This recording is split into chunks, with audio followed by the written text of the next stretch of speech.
Mwanzo nilisema mimi kwamba Yanga Africa ni mikono salama kwa vijana. Nafikiri unajua mimi leo ilikuwa inaniuma ninapomuona Eric Mwijage anacheza timu zingine. Eric Mwijage amejichelewesha kwenye mafanikio. Ilibidi Eric Mwijage acheze Yanga muda mrefu. Na kama angekuja miaka miwili nyuma, Eric Mwijage sasa hivi tunapozungumza angekuwa Real Madrid. Au unajua hizi timu ambazo nazitaja ni timu ambazo zinahitaji mchezaji kama Mwijage. Real Madrid, Manchester United ni timu ambazo zinajitafuta. Lakini kwa sababu amekuja sasa hivi, tutamchukua kama kijana, lazima atacheza Ulaya. Na tunaona sasa hivi watu wanafanya jitihada kubwa, viongozi kwenda wa michezo kwenda kufungua njia huko Ufaransa. Umeona juzi wameenda kule Ufaransa, wameenda kuwatafutia nafasi vijana. Ndio hao kina Mwijage.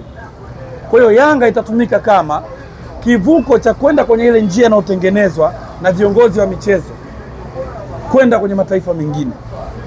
Kwa mlango mkubwa wa kutokea utakuwa ni Yanga. Yanga tunathamini wachezaji. Yanga tunathamini mahitaji ya mchezaji. Anataka nini? Kama unataka kwenda Ulaya utakwenda. Kama unataka kubaki Yanga utabaki, utacheza vizuri.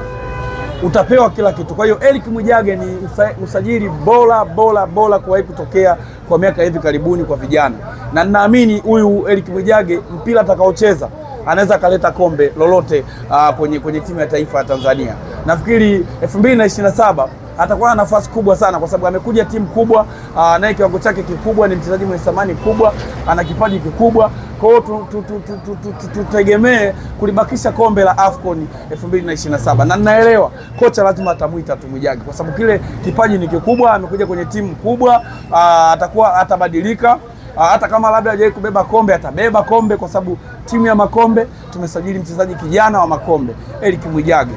Moja kati ya usajili bora kabisa kwangu kwa wewe kutokea kwa hawa vijana.